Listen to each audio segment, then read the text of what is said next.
Dobrze, zabieramy się za procesor teraz Atetiny 2313. Ja już pozwoliłem sobie tutaj wcześniej przygotować tą mniejszą płyteczkę, żeby to na niej szybko podłączyć taki procesor. Zobaczcie, zrobiłem bardzo podobnie.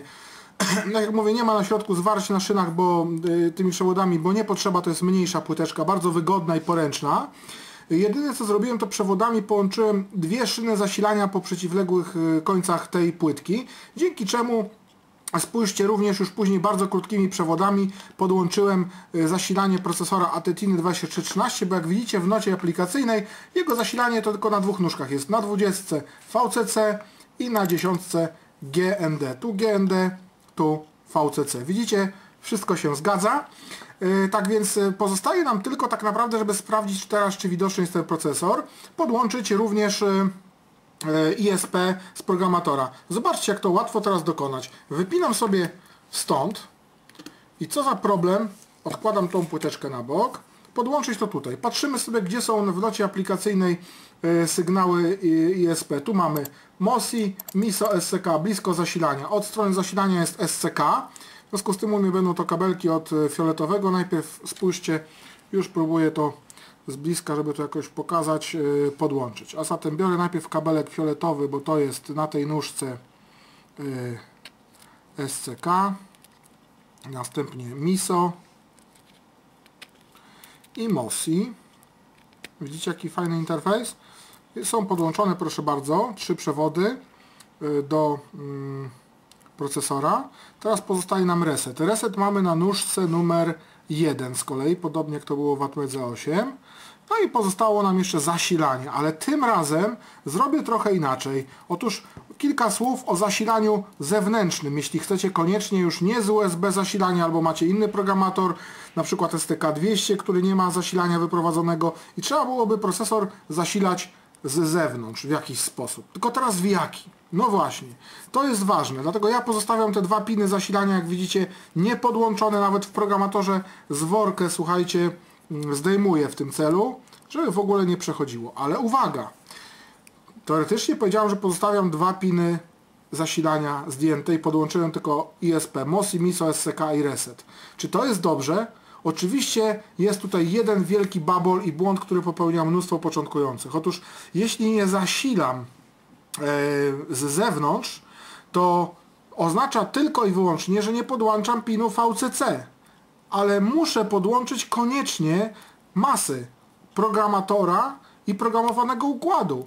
Kurczę, ja naprawdę nie za bardzo sobie mogę wyobrazić nawet, jak można wpadać na pomysł, żeby nie połączyć ze sobą mas wspólnych, żeby nie miał i programator, i programowany układ. Dlaczego nie mogę wpaść na taki pomysł, sobie tego wyobrazić? No bo słuchajcie, przecież masa to jest punkt odniesienia, tak? I na przykład napięcia, które się pojawiają na sygnałach tych sterujących, one są względem masy. To teraz sobie wyobraźcie, jeśli tej masy byśmy nie podłączyli, to jeśli zasilanie tego programatora będzie pochodziło gdzieś tam z jakiegoś z komputera, a tu będzie zasilanie podłączone z jakiegoś tam zasilacza, o którym za chwilę, to potencjały mas mogą być na różnym poziomie.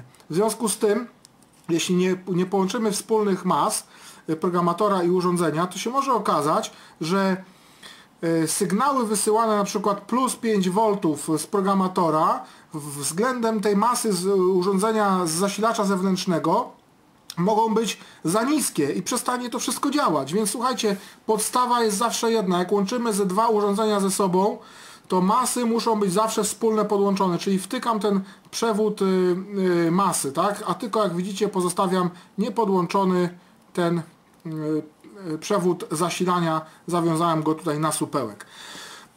Teraz jak zasilać taki układ? Do tego może posłużyć tak zwany stabilizator 7805, ale uwaga, jest on bardzo popularny, ma tą zaletę, że jest tani. Słuchajcie, tu akurat nie pokazuję specjalnie symbolu, bo użyłem nieco innego, bo nie mam pod ręką w takiej obudowie 7805, to jest akurat LM317, no ale dokładnie identycznie wygląda 7805.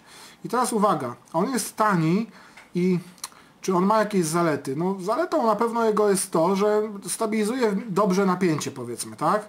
Ale niestety ma mnóstwo wad. Do tych wad zalicza się to, że pomimo, że zobaczcie, taka solidna obudowa, duża, w nocie aplikacyjnej mamy napisane, że ten stabilizator może podać nam prąd 1 amper, słuchajcie, masakra, a spróbujcie, żeby podłączyć kilka diod świecących do układu, nie wiem, cokolwiek jeszcze drobnego, co pobierze prądu z tego stabilizatora 7805 więcej niż 100-200 mA, to wiecie co się stanie? To wtedy uważajcie na swoje palce, bo dotykając obudowy tego stabilizatora okaże się, że nagle będzie sytuacja, w której, słuchajcie, poparzycie sobie te palce. Ten stabilizator się wtedy tak zaczyna grzać, że wręcz, no ja już pomijam, że można sobie w takim układzie poparzyć palce, to jeszcze na sam koniec, gdy go zastosujecie w obudowie jakiegoś urządzenia i ta obudowa jest nieduża, to on będzie się strasznie nagrzewało to urządzenie w środku, więc tak naprawdę pomyślcie i rozważcie, w dzisiejszych czasach łatwo jest zrobić sobie nawet samemu przetworniczkę, albo nawet kupić przetworniczkę. My też z tej okazji przygotowaliśmy takie przetworniczki, które się nazywają ATB PWR. Tak one wyglądają. Zobaczcie gabarytowo porównanie tego. Jest bardzo podobne. Ta przetworniczka również ma 3 nóżki. Ja może to pokażę lepiej do kamery, nie do góry nogami, tylko w ten sposób. Patrzcie. Ona również ma 3 nóżki. I generalnie nóżki tej przetwornicy są dokładnie tak odpowiadają wyprowadzeniom 7805, czyli tam, gdzie zastosujecie 7805, możecie go pięknie wyjąć i w to miejsce włożyć przetworniczkę. No jest może ona ciut większa, ale ma dodatkowe olbrzymie zalety.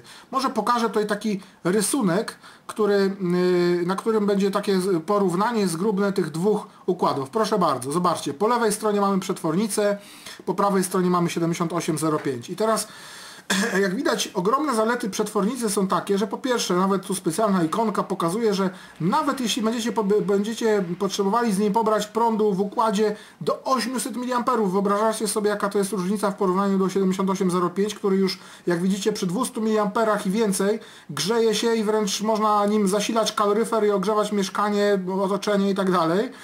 Albo zakładać gigantyczny radiator, żeby on się nie grzał. Dodatkowo stabilizator 7805 podaje nam tylko napięcie, słuchajcie, 5 V, nie ma innej opcji, natomiast przetworniczka ma tutaj taki jumperek, którym można sobie, na chwilkę ten rysunek zdejmę, zobaczcie, tu jest taki jumperek mały, można go sobie, on jest domyślnie rozwarty, wtedy nawet przetworniczka podaje 5 V, ale jeśli będziecie potrzebowali jakiś układ, który jest zasilany 3,3 V, to zwieramy ten jumperek i okazuje się, że od tej pory przetworniczka podaje nam ładnie 3,3 V równiutko. Co więcej, przetwornica, jak mówiłem, zobaczcie, ona nie ma żadnego radiatora, ani nawet miejsca na radiator. Ona się na pewno nie grzeje. Oczywiście przy poborze prądu 1 A staje się lekko ciepła cała płytka, no ale to nadal nie jest grzanie i palca sobie nie poparzycie przy poborze prądu 1 A. To jest bardzo ważne. Spróbujcie utrzymać w palcach sobie 7805, który tak naprawdę się chyba roztopi. Kolejna rzecz a propos płytek stykowych. W przetworniczkach tutaj, które my przygotowaliśmy, są gold piny, natomiast te 7805 układy, te obudowy TO220 mają te piny nieco szersze, w związku z tym wiecie jaki jest problem, żeby je wciskać w płytki stykowe? Dosyć ogromny, zobaczcie, bo one są jeszcze w poprzek ustawione te piny. Gdyby to można było tak wkładać i pomiędzy te blaszki tam się wciskać, ale w ten sposób robimy te blaszki, strasznie masakrujemy tam w środku, rozszerzamy, więc też je ciężko czasami wpinać w ogóle w płytki, natomiast taką przetworniczkę, proszę bardzo, można wpiąć, o tu pokazuję przy okazji na rysunku, kilka rysunków, które przedstawiają jak te przetworniczki wyglądają, albo może pokażę je na komputerze, słuchajcie. O, spójrzcie, tą przetworniczkę można jej te nóżki sobie jeszcze wygiąć i można ją sobie dowolnie wpinać w płytkę stykową pięknie. Bardzo ładnie to, że tak powiem, wygląda. Widzicie w jedną płytkę stykową, w drugą. Można na różne sposoby ją podłączać. Można na wejście podać sobie przez taką wtyczkę, słuchajcie, 12 z zewnątrz 12 V i to nieważne, czy podacie na zewnątrz, z zewnątrz 12 V, 8, 15, czy jaki będziecie mieli zasilacz, zawsze na wyjściu będzie równiutko 5 V, a przetwornica nie będzie się grzała. Tu widzicie przykład, o właśnie jak podłączyłem z zewnątrz zasilacz 12 V, leci sobie to na wejście przetworniczki, na wyjściu od razu jest wpięte w szynę zasilania i proszę bardzo, dla testu włączona dioda świecąca, która sobie ładnie świeci przy napięciu 5 V. Tu inny sposób montażu pokazany, taki w zastępstwie za 7805. Spójrzcie jeszcze raz, tu takie porównanie krótkie. Tutaj widzimy, o, tak można sobie wpiąć tą przetworniczkę ładnie, gdy te nóżki są pionowo wyprostowane w niej. Z tyłu widać takie dwa też może goldpiny, na które można założyć zworki. Jak te zworki są założone, słuchajcie, to logika przetwornicy jest wyłączona i ona się zachowuje identycznie jak 7805, czyli jeśli na wejście podamy 12 V, to na wyjściu się od razu pojawia 5 V i to nie trzeba nic włączać, przełączać i załączać. Czasami jednak przydałoby się móc ręcznie załączać taką przetwornicę. Tu jeszcze raz przykład, jak wpięta jest pionowo ta przetwornica, dioda sobie świeci, ale zobaczcie, tutaj jest przykład, gdzie zdjęty jest jeden jumperek z tych zworek tutaj, dzięki czemu, słuchajcie, zaczyna działać logika przetwornicy. Dzięki temu można sobie najpierw włączyć wtyczkę zasilania. Zasilanie jest doprowadzone tylko tak naprawdę w to miejsce na całej płytce stykowej i dopiero jak jesteśmy pewni, wszystko sobie posprawdzamy na płytce, cały układ, że nie mamy żadnego zwarcia, to tu na przetwornicy widać taki fajny mikroswitch. Można go kliknąć i dopiero wtedy włączy się, słuchajcie, zasilanie i zapali się dioda, czy też zasili się nasz układ na płytce. Tutaj porównanie jeszcze raz, jak to wygląda z 7805. Jak widzicie, wpięty jest 7805, stabilizuje też normalnie z 12 V, ale przy jednej diodzie on się nie grzeje, bo pobór prądu jest około rezystorem ustalony na około kilkadziesiąt miliamperów, więc on się tutaj nie grzeje za bardzo, ale jeszcze raz mówię Wam, podłączy się więcej diod, to z niego robi się porządny kaloryfer. I w tym momencie widać, no tu jeszcze zbliżenie tego, że te nóżki jego są dosyć szerokie. Te są o wiele węższe, jeśli chodzi o przetwornicę. Spójrzcie, tu takie naprawdę duże już zbliżenie. One rozszerzają te blaszki wewnątrz i później nawet jak wpinamy ten stabilizator w płytkę stykową i go wyjmujemy, to później nawet tam niektóre te przewody zwykłe, grube nam wypadają, bo te blaszki się masakrują tam. Natomiast dobrane goldpiny w przetwornicy są tak, że idealnie pasują pomiędzy blaszki i ich nie niszczą. Jak widać tutaj na tym porównaniu. I zdjęcia zaczynały się od nowa. Dobrze. Dlatego też, słuchajcie, teraz Wam pokażę, że sobie załączymy zasilanie z zewnątrz i to właśnie za pomocą takiej przetwornicy do układu. Dlatego też, tak jak tam było to pokazane na rysunku, muszę jeszcze szybciutko sobie wziąć i wpiąć przewody do tej przetworniczki. Zrobię ją tutaj gdzieś, ją obok podłączę. Ona ma wejście z tej strony, czyli zrobimy to tak, słuchajcie. Najpierw masa tutaj, mam nadzieję, że to widać. Zaraz to pokażę jeszcze z bliska, jak wygląda. Podepnę sobie masę. Podepnę sobie również zasilanie z przetwornicy już bezpośrednio do VCC obok. Zaraz to zrobię, słuchajcie. Tu właśnie stosuję sobie pensetę, żeby było mi łatwiej. I jednocześnie ten cały przewód, o którym mówiłem, również sobie wepnę, słuchajcie, jego końcówkę niebieską od razu do listwy masowej, no bo musi być połączenie masy. Zgadzacie się ze mną pewnie. A na wejście przetwornicy podamy 12 V, czyli w to miejsce. I teraz, słuchajcie, możemy sobie tą przetwornicę, bo tutaj jeszcze raz spójrzcie, na niej jest opisane, albo no macie instrukcję generalnie takiej przetwornicy, to jest z lewej strony, tak jak tam na rysunku było widać, więc moglibyśmy wpiąć tutaj albo 7805 w taki sposób i wciskać i teraz masakrować te blaszki, ja tego nie zrobię. Zrobię to z przetwornicą, czyli podłączam przetwornicę, zworki mam zapięte, w związku z tym ona od razu po włączeniu wystartuje, ale może właśnie chciałbym Wam pokazać to, jak się ją włącza z klawisza. Może pokażę to z bliska, teraz będzie widoczne. Zobaczcie, tak jest to podłączone. Bardzo proste podłączenie, masa do przetwornicy, zasilanie już wyprowadzone z przetwornicy, z tej nóżki zewnętrznej do szyny zasilania. Tak, to może ten kabelek zasłania do szyny zasilania. Tutaj przychodzi nam przewód ten niebieski, słuchajcie, który włączony jest też w szynę zasilania w GND i 12 V przychodzi tym czerwonym przewodem do tej nóżki wejściowej przetwornicy, jak widać, tak? W związku z tym teraz pierwszy raz zrobimy coś takiego, że zasilimy nasz układ Atetiny 2313 z, słuchajcie, z 12 V z zewnątrz. W tym celu biorę sobie zasilacz, który już mam przygotowany, podłączony. Włączam mu zasilanie, ale to zasilanie, jak widzicie, no wprawdzie tu nie ma diody, ale może sobie, żeby to jakoś naocznie na razie było widać, miganie diodą sobie zostawimy jeszcze za chwilkę, a tu jednak sobie podłączymy tak, katodę diody gdzieś do masy i przez rezystor jakiś tam 270 ohmów tą diodę podłączymy bezpośrednio do plusa, po to tylko, żeby widzieć, czy zasilanie zostało włączone do układu, tak? O, żeby to sobie poobserwować. A zatem spójrzcie. Włączam wtyczkę zasilania, dioda się nie pali, bo nie ma jeszcze napięcia. Ten jumperek jest zdjęty na przetwornicy, w związku z tym mogę użyć mikroswitcha, żeby włączyć napięcie zasilania do mojego układu, do płytki stykowej. To jest naprawdę fajne, bo w tym czasie, kiedy mam już tutaj wpięty zasilacz, to jeszcze tutaj nigdzie mi napięcie nie panuje, mogę sobie w międzyczasie miernikiem co jeszcze sprawdzić ostatni raz połączenia, jak jestem już pewien, że wszystko jest dobrze, to teraz zobaczcie jaka wygoda. Klikam sobie ten klawisz mikro przełącznik na przetwornicy i proszę bardzo, widzicie, dioda się zapaliła, czyli zasilanie dochodzi do układu.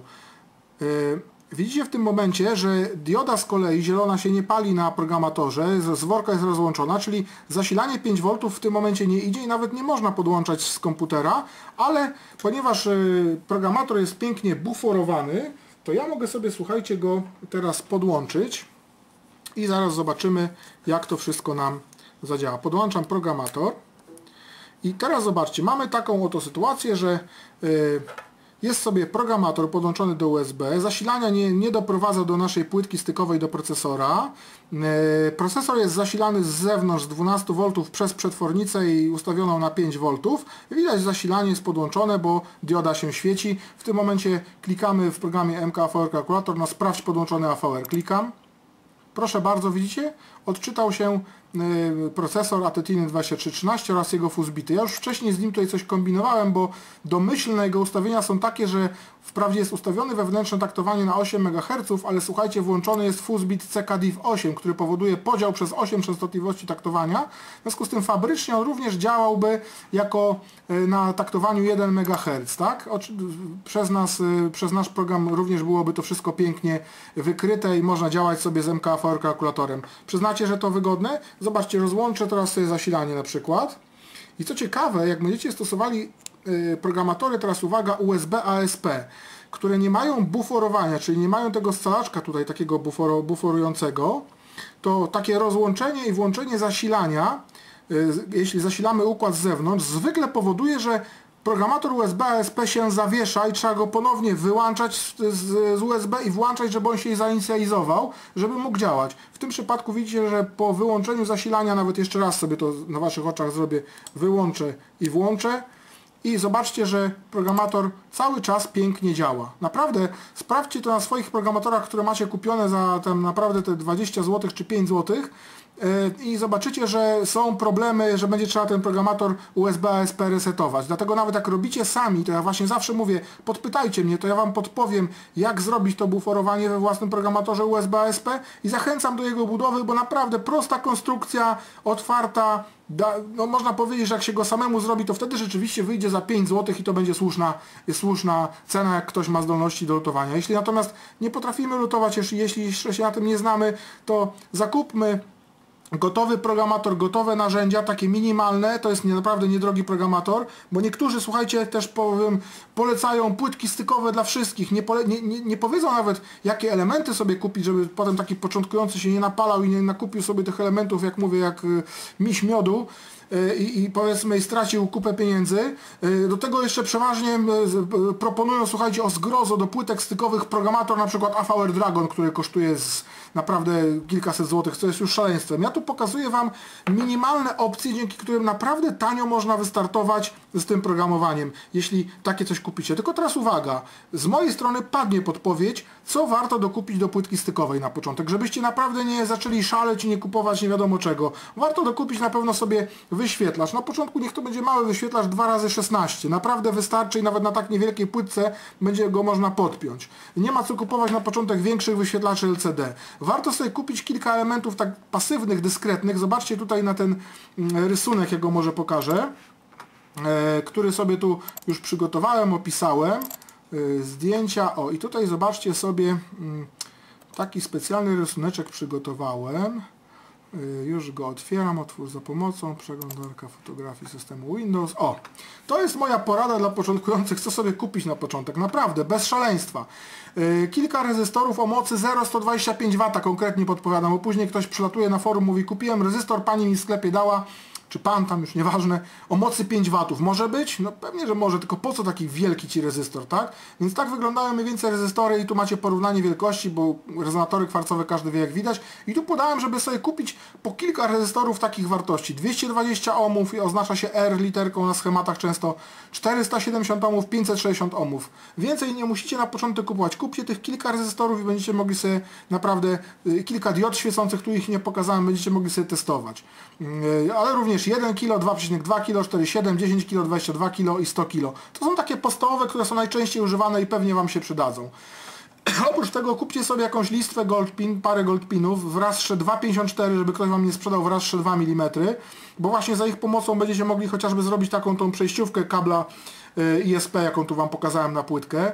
Kondensatory sobie kupcie ceramiczne, tak one mniej więcej wyglądają, są też nieco różnej wielkości. Najwięcej sobie kondensatorów można kupić tych 100 nanofaradów do filtrowania zasilania, ale kupcie sobie również kilka 22 pikofaradów, które później będziecie w docelowych układach podłączali, na przykład od kwarca do masy, bo tak też będzie trzeba podłączać, zaraz jeszcze pokażę jak to robić. Trochę sobie kupcie kondensatorów elektrolitycznych filtrujących, ale też bez przesady, nie na jakieś wysokie napięcia, naprawdę na 16 V Wam wystarczą, mogą być na większe, ale po co niektórzy kupują, zobaczcie, tu jest nawet kondensator, widać na tym zdjęciu na 63 V. Niektórzy kupią taki w sklepie i potem taką wielkie, tak powiem, krówsko za przeproszeniem sobie wtykają w tą płytkę stykową. Po co? I tutaj macie też podane przeze mnie, które polecam kupić sobie pojemności na początek kondensatorów elektrolitycznych. Warto kupić kilka sztuk, chociaż sobie takich małych dławiczków osiowych, 22 mikrohenry, gdy będziecie robili doświadczenia pierwsze z przetwornikiem analogowo-cyfrowym. I kupcie kilka rezonatorów. Ja podaję Wam 3 typy i naprawdę nie kupujcie innych. Nie kupujcie 8 MHz, 4 MHz, po choinkę Wam to, tak? Ja jeszcze później z innego poradnika zobaczycie, dlaczego nie warto kupować tych rezonatorów mniejszych i dlaczego warto wykorzystywać wewnętrzny oscylator. Tak jak mówię, tu nie pokazałem diod świecących, może jeszcze niektórych innych elementów, które uznacie za stosowne, żeby sobie kupić, a na pewno będą czasami przydatne. Natomiast mówię Wam, liczcie sobie pieniądze w czasie wydatkowania i robienia tych zakupów, bo tak jak mówię, nawet jeśli nie będziecie korzystali z tych przewodów, ja tu Wam zaraz pokażę taką ciekawostkę, z tych przewodów zrobionych ze skrętki połączeniowych, to wbrew pozorom dłuższe prototypowanie i czym większych układów na płytkach stykowych jest coraz gorsze. Zobaczcie tutaj mega pająka, gdzie są te zwykłe przewody, takie też sztywne, ładne zrobione, ale zobaczcie, ciężko je umieścić. Tu jest pełno diod świecących, jakiś taki układ ktoś sobie robił na procesorze, słuchajcie, jeszcze przez podstawkę włożony. No ktoś starał się ładnie to zrobić, ale tu nawet jak jest dużo połączeń, to ciężko nieraz to nawet uporządkować. No można to jakoś tam sobie wyprostować, robić, ale słuchajcie, robi się z tego koszmar. Zapewniam Was też, że gdybyście spróbowali takich, tu chyba jest 16 diod świecących podłączyć i zasilić je z takiego stabilizatora 7805, no to trzeba byłoby uważać, żeby on Wam przypadkiem nie zrobił elektrowni jądrowej i nie nagrzał pokoju. Może w zimę by się przydawało odpalić 7805, dlatego wtedy szczególnie polecam przetwornicę ATB PWR do zasilania takich układów. Więc generalnie, słuchajcie, jeśli płytka stykowa, moim skromnym zdaniem, to do takich naprawdę pierwszych, prostych testów. W tą płytkę, słuchajcie, nie wtykajcie sobie na przykład mikroswitchy klawiszy, bo niektórzy widziałem wtykają sobie klawisz reset po to, żeby resetować. Po co? Słuchajcie, po co wtykać klawisz reset, żeby resetować? Jak on ma też nóżki szersze, potem gdzieś tam wyłazi, wyskakuje, tak jak te przewody ze skrętki zrobione. Jak chcecie zresetować procesor, to wystarczy na przykład sobie wpiąć przewód połączeniowy, taki ten kupiony, gotowy, tutaj do tego pinu reset podłączyć i na przykład chcecie zresetować, to proszę bardzo, wystarczy, że dotknę do masy reset i będę miał reset. Proszę bardzo, taki na szybko reset, gdyby ktoś chciał i się uparł, ale naprawdę ten reset jest niepotrzebny w wielu wypadkach. Dobra, teraz rozłączę na chwilę to zasilanie i jak już będziecie sobie robić trochę poważniejsze układy, a my też za chwilę sobie, słuchajcie, w końcu podłączymy tą diodę świecącą, ale już do procesora, żeby nią zamigać, po raz pierwszy zrobić najprostszy program i nieważne, czy podłączymy Atetiny 2313 czy Atmega 8, to będziemy chcieli, słuchajcie, zacząć w końcu zrobić program, żeby taki procesor migał diodą. W tym celu jeszcze Wam pokażę właśnie kiedy, gdzie, jak wpinać, dlaczego się przydają te kondensatory nawet na płytce stykowej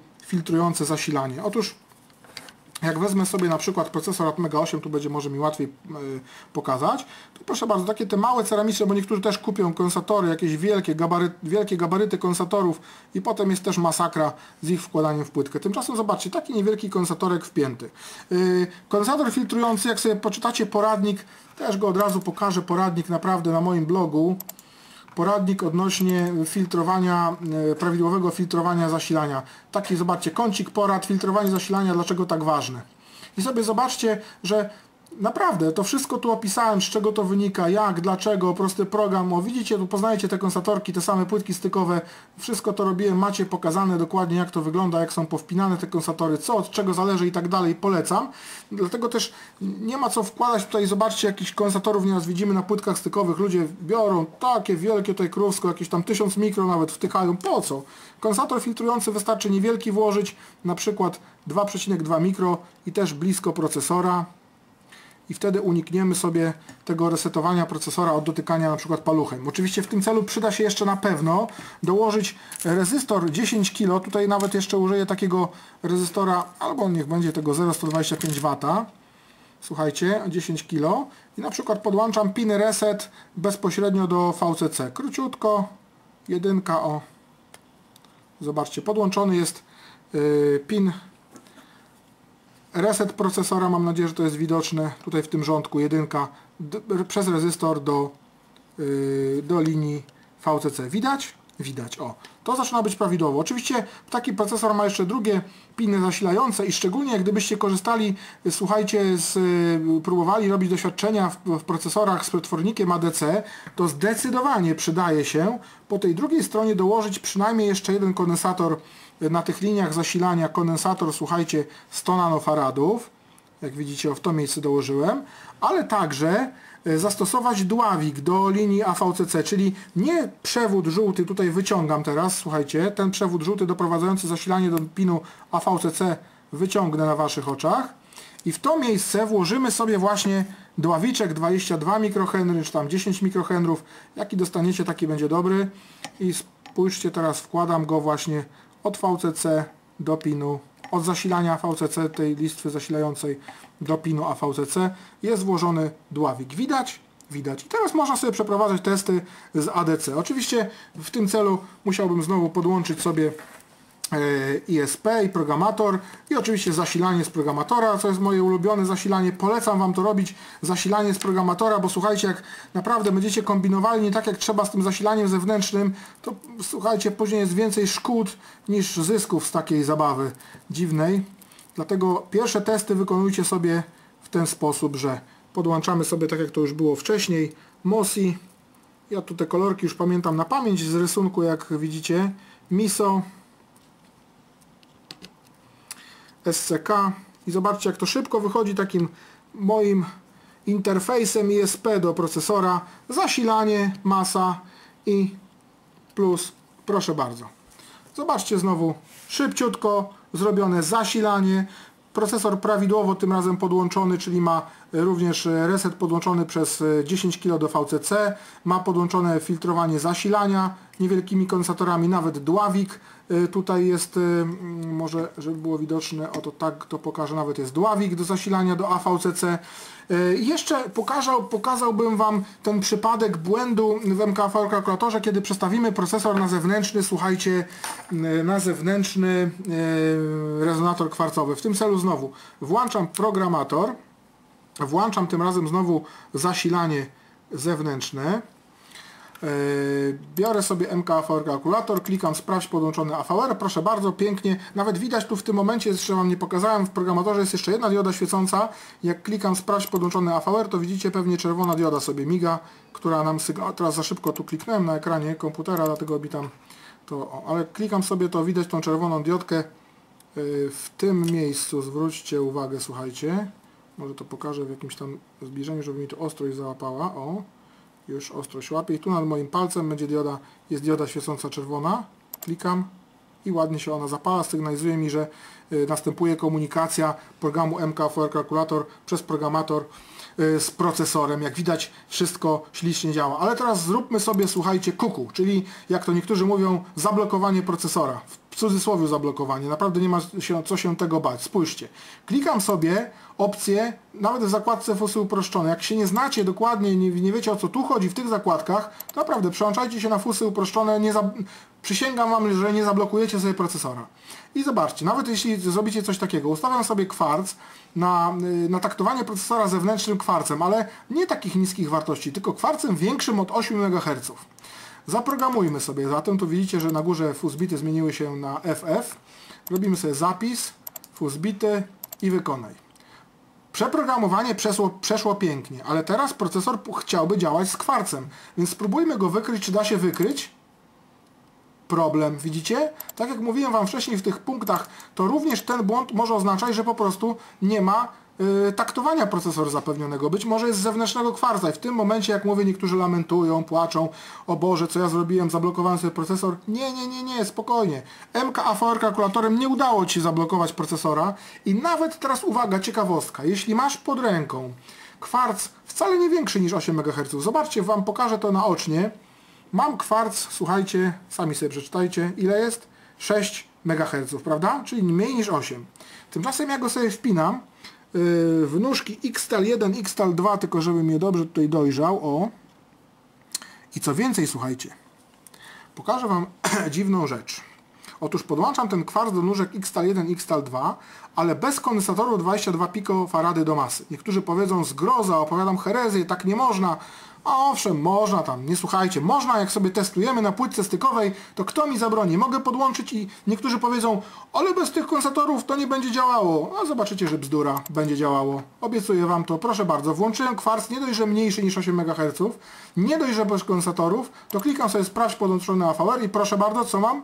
Wykryty procesor, tak? Oczywiście, jak będziecie robili znowu docelowo jakiś układ, większy prototyp, będzie wam zależało, żeby to wszystko działało, to tak jak dołożyliśmy sobie kondensatory filtrujące, tak samo i wy weźmiecie jednak później dwa kondensatory 22 pikofarady, odłączę na chwilę zasilanie, ja to akurat nie mam pod ręką 22 piko, ale wam pokażę, jak to się podłącza.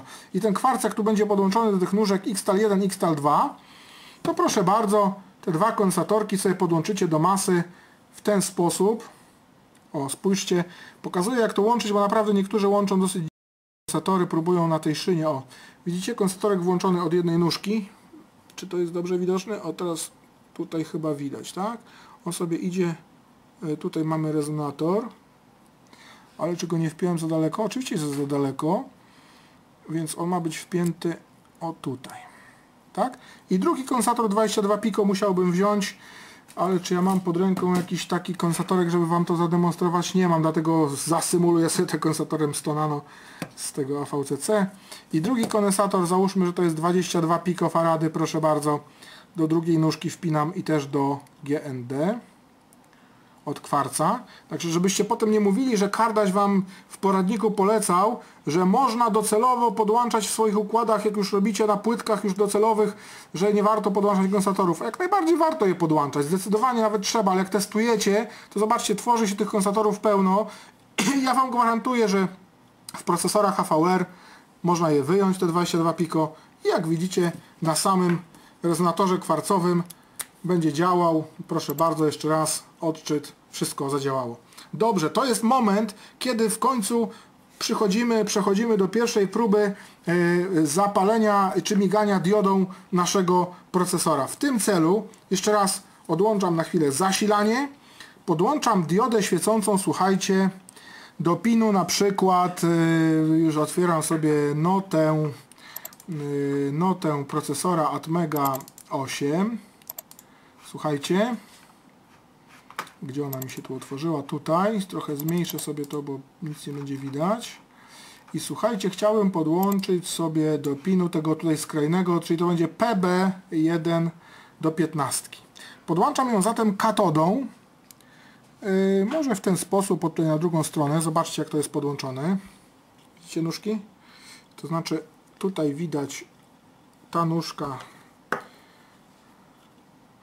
katoda diody, to musicie sobie, katoda diody jest oznaczona takim ścięciem z jednej strony, a poza tym często jak spojrzymy pod światło na tą diodę, to taka szersza nóżka tej diody wewnątrz, którą widać w tej obudowie zalanej, to jest katoda przeważnie. I jak spójrzcie w tym rządku, gdzie jest nóżka PB1, mamy włączoną katodę diody, druga jest tutaj, w związku z tym bierzemy rezystor jakiś sobie 270 ohmów i podłączamy anodę diody do VCC, co już czynię niniejszym. Proszę bardzo. Widzicie? Jest podłączona dioda przez rezystor do VCC. Taki prosty układzik, tak? Włączam zasilanie. Dioda oczywiście się nie świeci. Musimy teraz napisać pierwszy program, najprostszy, i to już będzie, obiecuję, koniec poradnika. Słuchajcie, w takim razie mamy już podłączoną diodę. Przystępujemy do napisania prostego programu. Odpalamy nasze ulubione środowisko, jakim jest Eclipse. Będzie w nim naprawdę łatwo mi to przedstawić, a w razie czego również Tobie, jeśli jeszcze jesteś początkujący, to zdecydowanie prościej będzie mi Tobie pomóc, jeśli się do mnie później zwrócisz z pytaniem, jeśli będziesz te ćwiczenia wykonywał w Eclipsie, a nie przypadkiem w AVR Studio, w którym pogubisz się i będą same kłopoty z tym AVR Studio jak dla początkującego. W takim razie jeszcze powiedzmy, gdzie możesz zajrzeć, żeby zacząć sobie szybciutko działać z Eclipsem. Jak zwykle polecam tutaj mój blog.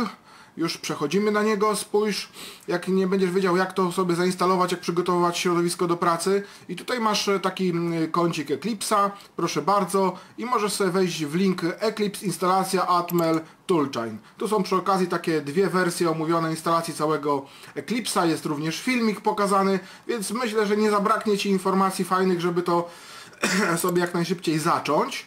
Ale jednocześnie, słuchaj, tutaj masz taki link, zaraz pokażę również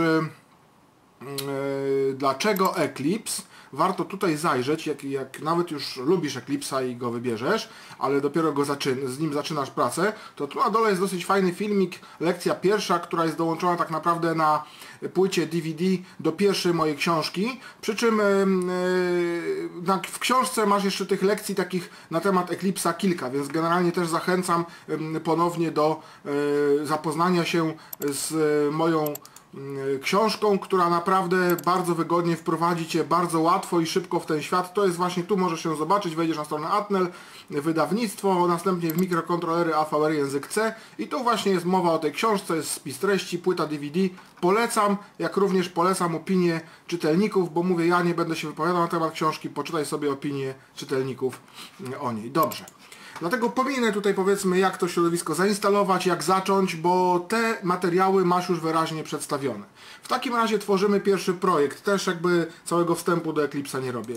Prawy klawisz, jak już przejrzysz tą pierwszą lekcję, to będziesz w stanie to szybko zrobić. Prawy klawisz New, wybieramy sobie C Project, wpisujemy nazwę i teraz uważaj.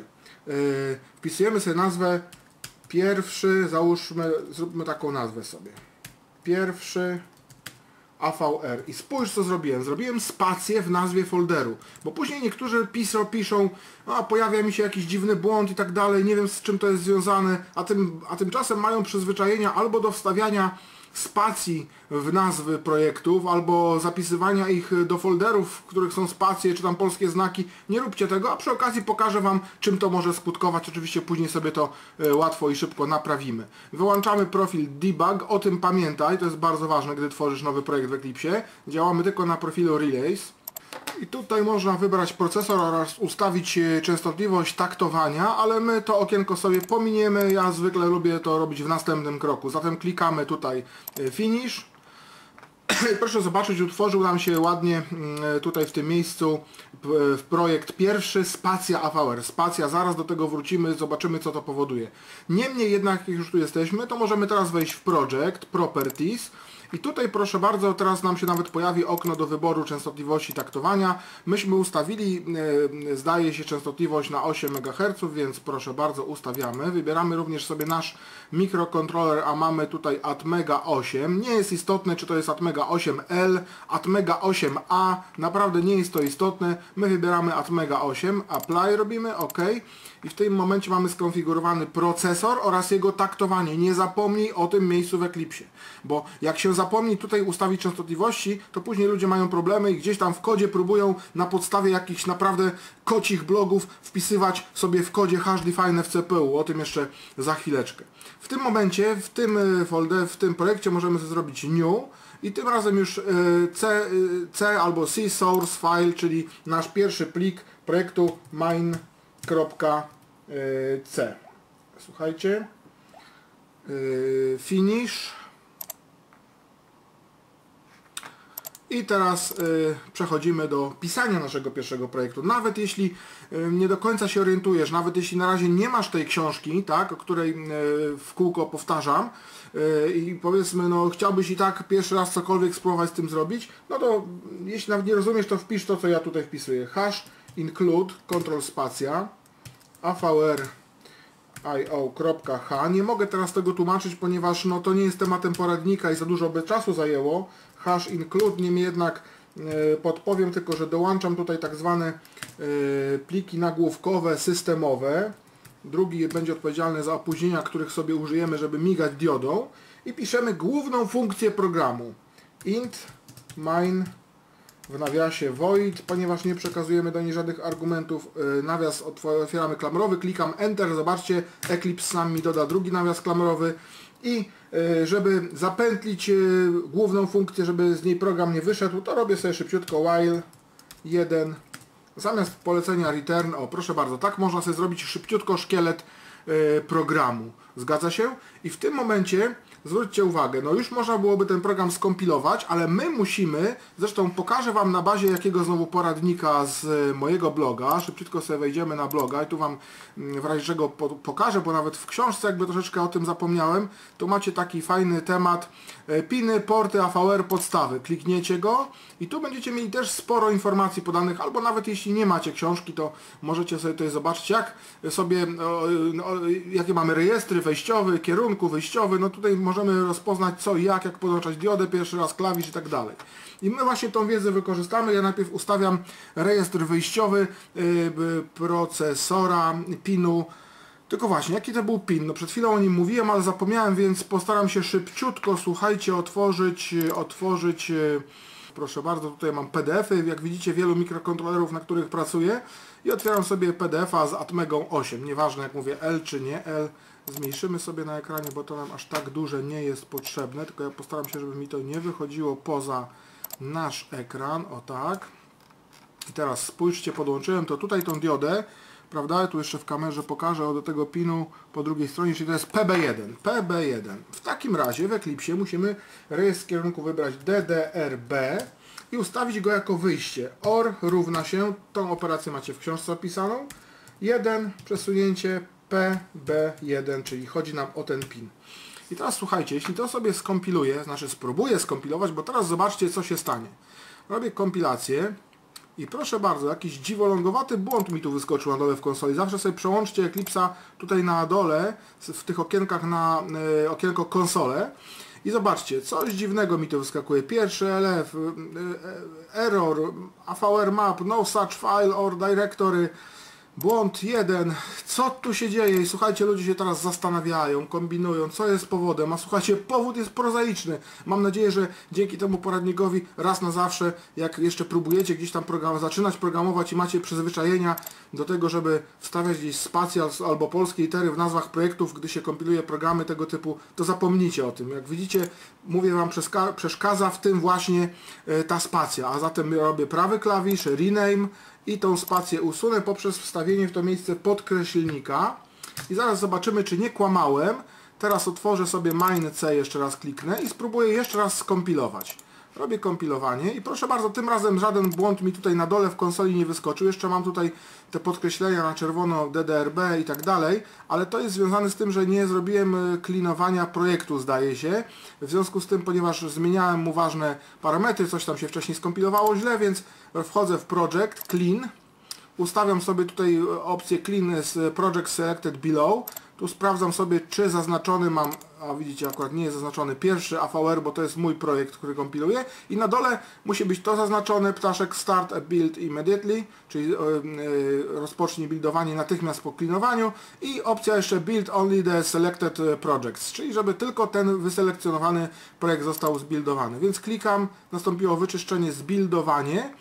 Ale nadal mi ta pchełka, tutaj jak ja o niej mówię, nie zeszła i to mnie wkurza, bo to czasami się pojawi, ale zaraz, sprawdźmy sobie procesor jeszcze, czy jest dobry wybrany. Atmega 8, taktowanie też, apply, ok. Jeszcze raz zrobię to klinowanie. I nie schodzi. Przepraszam. Dlaczego? Port B, równa się 255. Coś tu spróbuję zapisać. O! Słuchajcie, coś dopisałem jeszcze, coś skasowałem. No Eclipse czasami robi nam takie, zobaczcie, dziwne rzeczy. Proszę bardzo, skompilowało się dobrze. Czyli teraz słuchajcie, skoro mam rejestr wyjściowy, PIN ustawiony jako wyjście, a w tym czasie w rejestrze portu po resecie w dokumentacji, jak spojrzycie, jest 0, to już ta dioda powinna zacząć świecić przynajmniej po skompilowaniu i wgraniu tego programu. Sprawdzę jeszcze tylko w propertiesach, czyli we właściwościach projektu, czy wybrałem w AVR Dude w zakładce programator. Tutaj też w tych poradnikach wcześniej na blogu omawiam, jak tutaj dodać ten programator, więc to pominę w tej chwili. I teraz w takim razie mogę spróbować wgrać program już do procesora. W takim razie biorę sobie znowu mój kabelek od USB, żeby podłączyć programator, tak? Spójrzcie, podłączamy programator. O, ale chyba odłączyłem niestety niechcąco go z USB. Jeszcze muszę w komputerze go przyłączyć, przepraszam na chwileczkę. Już jest, widzicie, zasilanie programatora, zasilanie, ponieważ świeci się tutaj ta dioda zielona, dochodzi do układu naszego.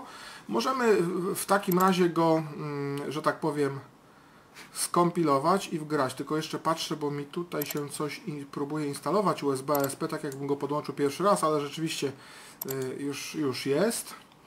Pomijam tu też omawianie instalacji USB ASP, bo tak jak mówię, słuchajcie, żebyście tylko mnie źle nie zrozumieli, taki mały przerywnik w tej chwili. Bo wiecie, ja tu omawiam, jak podłączać pierwszy raz procesor na płytce stykowej i tak dalej, ale niektórzy pewnie, jak znam życie, zarzucą mi, o Boże, znowu reklama leci tutaj jego programatorów, czy tam czegoś, książki, no trudno, niech sobie zarzucają. Ja nie jestem w stanie przecież przewidzieć wszystkich programatorów i zebrać wszystkich programatorów teraz do tego ćwiczenia, które są na świecie i z każdym programatorem omawiać tutaj działanie. Ja omawiam ten, który ja najczęściej wykorzystuję, który mogę polecić i, że tak powiem, ręczyć za niego głową, że się sprawdzi Wam z każdym AVR-em, tak?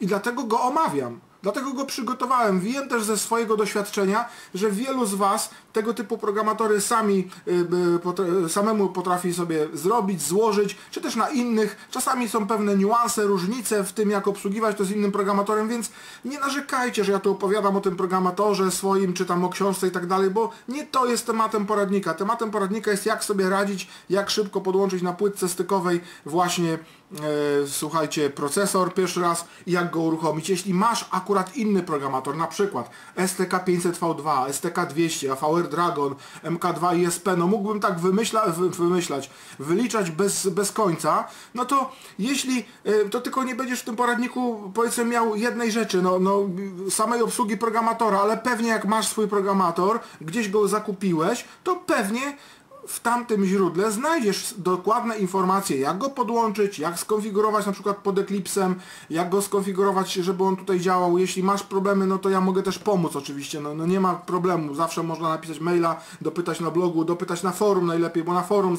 zapraszam nasze www.forum.atnel.pl z takimi pytaniami. Dlatego dobrze, koniec przerywnika, wgrywamy skompilowany w tej chwili wsad prawidłowo do procesora i zobaczymy, czy dioda w tym momencie się rozświetli. Wgrywamy, proszę bardzo, pięknie widzimy, dioda świeci, tak? Na stałe, ale my mamy spowodować, żeby ona migała. Zobaczcie, to jest naprawdę totalnie najprostszy program. Tyle tylko, że większość ludzi, jak pokazuje ten najprostszy program, to wykorzystuje tutaj zapalanie diody, oczekiwanie,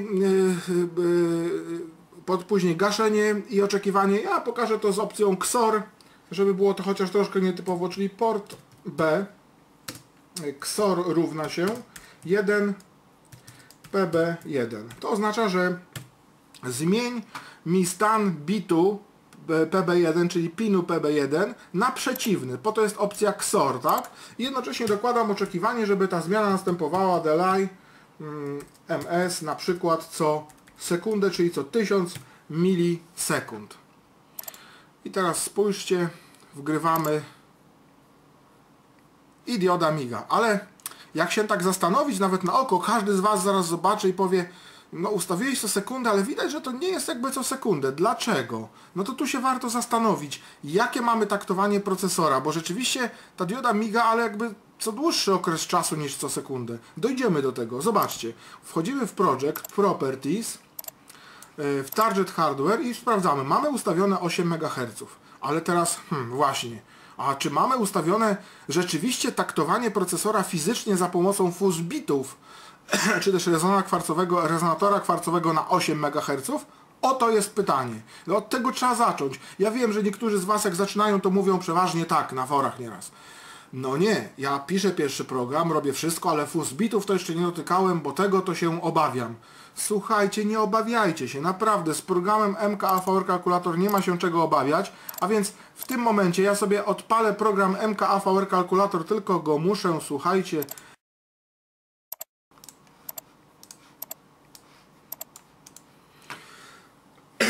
no już go sobie wygrzebałem, proszę bardzo, MKAVR Calculator, odpalam i przechodzę do zakładki Programator AVR i klikam sobie znowu sprawdź podłączony AVR. Jak widzicie, w międzyczasie zmieniłem jakby komputer do nagrywania, dlatego mam trochę inny układ ikonek i między innymi dlatego nie mam AVR kalkulatora. I zobaczcie, coś dziwnego. Wejdziemy sobie, znaczy może wy w pierwszym momencie Wam się nie rzuca, że coś jest z fusami inaczej ustawione niż 8 MHz, bo nie rozpoznajcie, jeszcze Wam się nie zapamiętały te wartości hex, ale mi też tak naprawdę, więc się nie martwcie. Wchodzimy w zakładkę fusy uproszczone i co się okazuje? Wielka zmyłka. Nie wiem, czy pamiętacie, poprzednio ustawiliśmy sobie taktowanie na zewnętrzny kwarc. Widzicie, że ten zewnętrzny kwarc rzeczywiście siedzi, ale pamiętacie, jak Wam go pokazywałem i mówiłem, że jaki to jest kwarc? No zobaczcie, nie wiem, czy będzie to widoczne, dobrze, tego rezystora odchylę, tutaj, żeby jakiegoś zwarcia nie zrobić. I patrzcie, widać, jakie jest taktowanie? 6 paskudne, może nie paskudne, ale 6 MHz, tak? I to jest właśnie problem. Zobaczcie, teraz na żywca wyjmę ten rezonator kwarcowy, który zresztą nie ma kondensatorów, a zobaczcie, dotykam procesora, on się jakby, nie wiem, nie resetuje, kwarca też, ale wyjmę kwarc. Wyjmę kwarc i procesor, spójrzcie, przestał działać. No w tym momencie nie mógłbym go przeprogramować z powrotem, znaczy mógłbym teraz włożyć tak naprawdę kwarc 8 MHz, ale po co się męczyć z tymi kwarcami 8 MHz, jak mamy, jak teraz z powrotem go wkładam, ten rezonator, zobaczcie. Wkładam go ponownie i jak widzicie, procesor ożył nagle, tak, te serce mu zaczęło bić, działa. Dlatego też w tym momencie, kiedy jeszcze działa, przełączę go na taktowanie rzeczywiście z wewnętrznego oscylatora 8 MHz. Fuse bity, zapisz, wykonaj. Tak, jestem pewien. I zobaczcie, teraz widać, że przyspieszyło się i teraz rzeczywiście co sekundę mniej więcej mamy migotanie diodą. Czy na pewno działa procesor teraz bez kwarca? Proszę bardzo, na żywca go wyjmuję i jak widzicie, dioda sobie miga, czyli bez rezonatora kwarcowego procesor działa. Myślę, że takie proste operacje, które to wykonuje, są ważne. Tak jak mówię, to co Wam mówiłem, że nawet jak pierwszy układ prosty sprawdzacie, a na przykład mówię, nie macie pod ręką tego, no takie miganie diodą, a nie macie pod ręką tych kondensatorów filtrujących, dławika, bo pamiętacie, że ostatnio jak to mówiłem o tym przed chwilą, to wspomniałem, że tutaj dławik wsadzę, rzeczywiście ten dławik jest i spójrzcie, mogę wyjąć te kondensatory filtrujące na czas tych naszych super pierwszych prób, jak widzicie cały czas dioda migocze sobie i działa, tak? Rezystor od pinu reset, chociaż mówię docelowo tego nie polecam robić, zdecydowanie nie polecam, ale żebyście się nie doszukiwali, że jak Wam coś nie działa z programem, bo wiecie, to jest pisanie takich pierwszych nawet programów, to jest jak równanie z dużą ilością niewiadomych, które trzeba rozwiązać. I teraz czasami koncentrujecie się jako początkujący na nieistotnych rzeczach, tak? Bo przy zwykłym miganiu diodą rzeczywiście to ta filtra, tu mi się jeszcze jeden kondensator filtrujący ostał, to go też ciach wyrzucam. Teraz wam pokażę ciekawą rzecz. Procesor Atmega 8. Mówiłem, że trzeba podłączyć wszystkie linie zasilania i przez ten dławik dochodzi zasilanie do pinu AVCC. I teraz wszyscy wam mówią, na pewno trzeba podłączać zasilanie wszędzie. Ja też tak mówię, słuchajcie. Zdecydowanie mówię. Oj, jak mi ktoś pokaże schemat później swojego układu, który gdzieś tam robi na własnej płytce, nie będzie wszystkich zasilania do wszystkich nóżek podłączony, no to rzeczywiście ja się wkurzę na przykład. Wiem, że to tam... Żartuję sobie, tak? Bo co tam komu moje wkurzenie. Ale zobaczcie, wyjmuję teraz dławik, czyli odłączam zasilanie od AVCC. A patrzcie, procesor dalej działa. I dlatego też nawet mógłbym tą drugą masę odłączyć. Zobaczcie, ja wam po prostu chcę to wszystko wytłumaczyć. I spójrzcie, nadal procesor działa. Teraz to już mamy naprawdę jakiś szalenie prosty układ. Odłączę w ogóle programator. Całkowicie. Znaczy no... Programator odłączyłem, ale zasilania to nie mogę odłączyć. Wiadomo, że bez zasilania procesor nie będzie działał, więc samo zasilanie to może pozostawię, tak? Masę i plus zasilania, ale odłączę linię programatora. Zobaczcie, czyli zasilanie nieważne, czy biorę z programatora, czy z zewnątrz, przez przetwornicę na przykład, jak mówiliśmy wcześniej, to procesor działa i to bez podłączonego tego zasilania. Czy to oznacza, teraz uwaga, to jest istotne. Czy to oznacza, że tak można budować układy? Oczywiście, że nie można. Zdecydowanie nie można, tylko pokazuję wam, że akurat to działa w procesorze Atmega 8, bo rzeczywiście Atmega 8 to jest już taki staruszek z dużą brodą, a w nim Atmel się przyznał, że tam jakiś babola zrobił i w środku niestety jest zwarcie pomiędzy pinami tam VCC i AVCC, tak w uproszczeniu to powiem. W związku z tym to akurat działa, no ale to jest powodem tego, że słuchajcie, na wielu stronach internetowych, na wielu, kurczę, nie wiem, jakichś poradnikach w internecie znajdziecie takie durne schematy, tak, bo oczywiście ja tu wam pokazuję płytkę stykową, ale przecież tak naprawdę elektronicy posługują się schematami. Jak najszybciej odsyłam was do moich kursów, przy okazji tu wam pokażę jak zwykle, bo żebyście później widzieli co, gdzie i jak. Strona Atnel, proszę bardzo, wchodzimy sobie, kursy, zapamiętajcie, i tutaj jest kursy CADSoft Eagle. I zobaczcie, tutaj macie piękne kursy wideo Eagle'a, jak rysować schematy, jak tworzyć płytki PCB. W ogóle to nie jest może nawet kurs Eagle'a, to jest kurs projektowania obwodów, czyli na co trzeba zwrócić uwagę projektując obwody i tak dalej. Ale dobra, to jest tylko tak nawiasem mówiąc, do tego was gorąco zachęcam. Niemniej jednak tam naprawdę, jak ja to mówię, śmieję się po łapach temu, kto nie podłączy wszystkich prawidłowo linii zasilania do procesora. To jest naprawdę nieprawidłowy układ i nawet na płytce stykowej bym tego nie robił. Dlaczego? Dlatego, że no tutaj przepraszam, że spędzam dłuższą chwilę przy tym, ale jak później widzę, że ludzie tego nie robią, to mnie to naprawdę gdzieś tam aż mnie ciarki po plecach przechodzą. Macie tutaj, słuchajcie, procesor prawidłowe, zasilanie i zobaczcie, pokażę wam nawet w nocie, bo mówię w nocie PDF, bo tutaj mówię ludziom, żeby przeczytali ten artykuł, a naprawdę co niektórzy po łebkach lecą, a tymczasem spójrzcie, o, tutaj są przykłady z noty katalogowej procesorów AVR i co macie napisane? Wyraźnie widać, że żeby zwrócić uwagę, tak, że AVCC must be connected during programming mode, czyli AVCC musi być podłączone na przykład ze względu na programowanie. Wyżej jest napisane, że napięcie AVCC daje nam również zasilanie dla całego portu C, gdzie jest przetwornik ADC. Dlatego naprawdę nie róbcie takich błędów, żeby tego gdzieś tam po takim już kursie, który tu wam pokazuję, żeby później nie podłączać tego. Dlatego, żeby wam to gdzieś tam w głowie nie utkwiło, na chwilę odłączę zasilanie, bo będę majstrował teraz tymi kabelkami przy zasilaniu.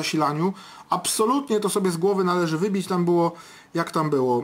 15, 16, 17, 18, 19, 20 i linia 20 była podłączona do VCC czy do GND? Nie pamiętam, kurczę, no to sprawdźmy. Sprawdźmy, żeby się nie wkopać. Atmega 8 i to była linia 20 do AVCC. Zgadłem, ale jak widzicie, zamiast zgadywać i podłączać na, że tak powiem, ślepo, to sprawdziłem sobie w nocie, jak zwykle jeszcze raz, a nie gdzieś tam w internecie. I nóżka kolejna do masy podłączam. O, i zapamiętajcie sobie, jakby w głowie z tego poradnika takie połączenie na płytce stykowej podstawowe. Podłączę zasilanie, żebyście widzieli, że to działa. I to jest prawidłowe podłączenie. Mówię, że podłączę zasilanie programatora, żeby było widać, że jest. I to jest prawidłowe połączenie procesora na płytce stykowej. Minimalne, może nie minimalne, tak? Bo jak mówię, no nie ma filtracji zasilania, ale żebyście wiedzieli, że w takim układzie ta dioda musi wam migać. Musi. Nie ma, że... nie ma, że boli, słuchajcie, musi ta dioda migać i koniec. Na przykład jak ktoś powie, że w tym momencie nie miga ci dioda, bo nie masz filtracji zasilania, to nieprawda. Jeśli mówimy o czystym pierwszym teście, słuchajcie, żeby to rozróżnić.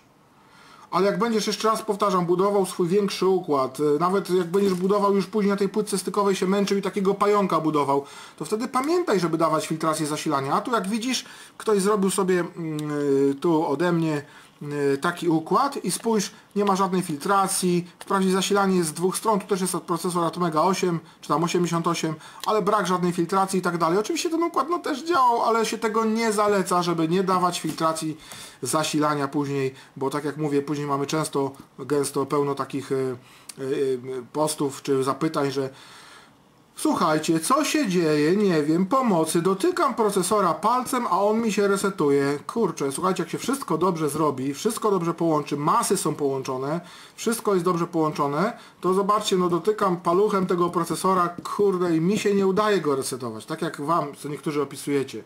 Naprawdę. To są bajki, że się tam no nie są bajki, resetuje się od procesora, ale naprawdę jak już ktoś totalnie źle zrobi wszystko z zasilaniem, filtracją, jakieś zewnętrzne zasilanie za słabe, coś gorsze, więc myślę, że na tym możemy zakończyć ten poradnik pierwszego rzeczywiście podłączania diody LED do mikrokontrolera. Mam nadzieję, że tutaj już wszystko wyczerpaliśmy, życzę powodzenia, myślę, że po takich przejściach nie uda wam się nie uruchomić po raz pierwszy procesora, czy to będzie Atmega 8, czy to będzie, słuchajcie, Atetiny 2313, czy jakiś inny procesor, czy będzie to zasilanie z programatora, może odłączę to zasilanie tutaj, bo mi cały czas się pałęta, żeby jakieś zwarcie się nie zrobiło.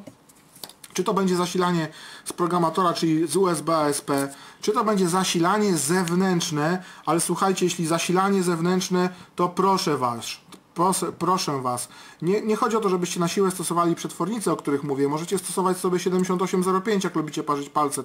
To tam jest nieistotne, zresztą dla małego układu on się nawet nie będzie grzał, troszkę żartuje, ale róbcie to zasilanie poprawnie, tak? Żebyście nie stosowali jakiegoś zasilania z dziwnej ładowarki, która naprawdę... I przede wszystkim nie podchodźcie do działania z tymi wszystkimi rzeczami, jeśli najpierw nie sprawicie sobie byle jakiego miernika, jeszcze raz mówię, nie musi to być ten miernik, może to być ten stary, czy inny jakiś chiński kupiony miernik, byleby miał opcję brzęczyka, powtarzam, i nie zaczynajcie tego bez gotowych przewodów. Jak mówię, jeśli kupicie sobie niedużo, czyli taką jedną płyteczkę, tą większą ciut albo mniejszą, naprawdę nie warto kupować na początek większych, jeśli startujecie i nie chcecie wydać dużo pieniędzy, tak? Bo jeśli to jest głównym celem, to słuchajcie, to naprawdę trzymajmy się rzeczywiście szczerze wszystkiego. Nie kupujcie za dużo, kupcie kilka rezystorów, diod i sprawdźcie, jak to działa. Bo później zobaczycie, że ja nie powiem, no płytki stykowe to bardzo przydatna rzecz. Ja sam ich używam i to bardzo często, ale jako dodatków do zestawów uruchomieniowych, dlatego naprawdę tu na moim blogu też napisałem taką, też macie z kolei taki kawałek w poradniku takim, słuchajcie, takie pytanie tutaj jest, kupić zestaw czy płytkę stykową. Zapraszam do poczytania tego, naprawdę. Bo zobaczcie, tu podaję przykłady, tak jak mówię, proszę równiutko łączyć tutaj wszystko na płytce stykowej i tak dalej, bo wtedy to jeszcze ma sens, żeby sobie działać i robić, tylko że to zajmuje naprawdę mnóstwo czasu. Też trzeba uważać, żeby się nie pomylić, w kółko trzeba odtwarzać połączenia, z płytkami są czasami problemy, a tutaj się okazuje, że jak sami przejrzycie forum, to co, spójrzcie prawdzie w oczy. Takie widać przeważnie koszmarki, tak? O tego typu układy, a to jest wiadomo koszmar i coś strasznego. Dlatego ja zawsze mówię, lepiej kupić jakiś zestaw uruchomieniowy, niż tak jak to na tym moim rysuneczku, że z jednej strony prawda, płytka stykowa to według mnie jest frustracja, ale to nie na początku. Ja nie mówię o całkowicie początkujących, ja mówię ciut dalej, jak już jesteśmy, na dalszej drodze, kiedy coś was zainteresowało, robimy dalej, robicie większy układ, złożycie, słuchajcie, jakieś sobie fajne urządzenie na tej płytce stykowej, nawet na dużej płytce stykowej, mnóstwo kabelków, pająków, aż się nie chce tego ruszać, bo pięknie działa i tylko teraz słuchajcie tak, chcecie to komuś pokazać, no i tu się okazuje wielki problem, bo jak z takim czymś w ogóle przejść? Jak przeniosę to w inne miejsce, żeby komuś pokazać, na przykład do szkoły zaniosę, do znajomego, a tu, Boże, po drodze mi się w pudełku gdzieś 4 kabelki odłączyły. Na miejscu źle podłączyłem i nie udało mi się uruchomić, albo jeszcze gorzej, zwarcie zrobiłem, coś się uszkodziło. Albo najgorsze, jak trzeba później zrobić nowy układ. I teraz takie pytanie w głowie, kurczę, no ale szkoda aż tego rozwalać, co tu mam zrobione, bo to ładnie działa. To może kupię drugą płytkę stykową dużą. Dobra, słuchajcie, idźcie dalej, kupcie drugą płytkę stykową, złożycie kolejne swoje urządzenie. Ale ciekawy jestem, ile takich płytek kolejnych kupicie. Zobaczycie, że to zacznie znowu bić po kieszeni, tak? To będą wydane pieniądze. Co więcej, jak się zdecydujecie ewentualnie na rozłożenie tego pająka i złożenie na nowo, to jak rozłożycie tego wielgaśnego pająka, a przyjdzie do głowy, o kurczę, a jeszcze miałem sprawdzić jedną rzecz. I w tym momencie masakra. Co? Znowu będę składał? No przecież takiego pająka złożyć to jest znowu kupa czasu.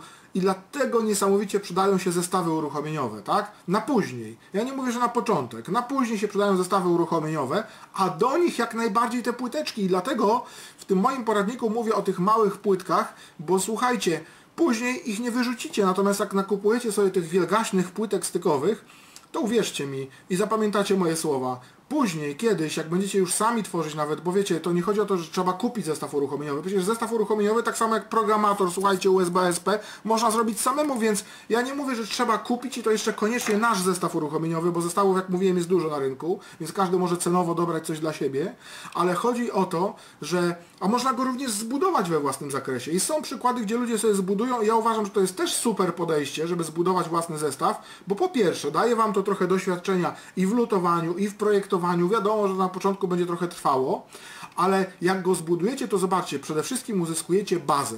Jak macie własny zestaw uruchomieniowy stworzony. Bazę taką, że tak, procesor już jest zawsze dobrze podłączony. Wyświetlacz jakiś LCD, który się często korzysta, jest zawsze podłączony. Włożycie sobie takie peryferia, które uważacie, że zawsze najczęściej używacie na swoim własnym zestawie uruchomieniowym. Zachęcam do tego, do takiego podejścia, a nie do tego, żeby się przez pół życia babrać w pająkach na płytkach stykowych, bo to jest chore. Można również używać sobie płytek tak zwanych uniwersalnych i na nich tworzyć układy. To jest również lepsze podejście niż, mówię, tworzenie wielkich pająków. Dlaczego? No bo na płytce uniwersalnej część rzeczy się polutuje, nie będą latały kabelki, będzie wprawdzie może trochę połączeń luźnych, ale też przylutowanych i to będzie się jakoś trzymało. A z płytki stykowej jednak, słuchajcie, nawet i te sztywne kabelki czasami potrafią wyjść gdzieś na bok, przełączymy je niechcąco w inne miejsce. Ja spotkałem się nawet z tym, że kiedyś, słuchajcie, to było ciekawe na forum, ktoś powiedział, słuchajcie, układ mi działał, miałem złożony, nie dotykałem go, teraz nie działa, nie wiem o co chodzi, a słuchajcie, okazało się później, jak doszedł ten człowiek do wniosku, miał kota. Kot mu się przeszedł, powąchał trochę ten układ, trochę go tam łapką poruszał i przemieścił kilka kabli, on nawet nie widział, że coś jest porozłączane na szybko, jak pierwszy raz napisał na forum. I okazało się, że nawet taki głupi kot, oczywiście ktoś powie, ja nie mam kota, to jest nieistotne. Nie, trochę wiadomo, mówię pół żartem, pół serio, ale do tego to się sprowadza, że w efekcie końcowym, próbując działać i rozbudowywać sobie wszystko na płytkach tylko i wyłącznie stykowych, wcale Wam nie wyjdzie taniej niż z zestawem uruchomieniowym dowolnej firmy, czy też złożonym we własnym zakresie. Dlatego według mnie, czy zestaw uruchomieniowy kupiony, czy zrobiony, to jest dopiero oszczędność, a rozwijanie cały czas wszystkiego na płytkach stykowych, nie, bo wiecie co? Bo o czym my mówimy dalej? Dalej to przecież nie każdy będzie w kółko tylko się uczył programować i w kółko się tym jakby bawił. Zawsze mamy jakiś cel na końcu. Tym celem na końcu jest przecież zawsze stworzenie jakiejś już własnej płytki, własnego urządzenia. Trzeba zaprojektować i tak dalej. W związku z tym ja tylko podpowiadam, że jeśli będziemy tworzyli coraz bardziej skomplikowane w miarę, wiadomo, a w miarę jedzenia apetyt rośnie, w miarę nauki możliwości rosną, to te projekty będą stawały się coraz bardziej skomplikowane, coraz większe, tak? Procesor już będziemy używać nie jakiś malutki Atmega 8 czy Atetiny 2313, ale nie wiem, Atmega 644 albo jeszcze większy Atmega 128, 1284 i tak dalej, i tak dalej. I wtedy prototypowanie tego na płytkach stykowych to jest koszmar. To jest koszmar.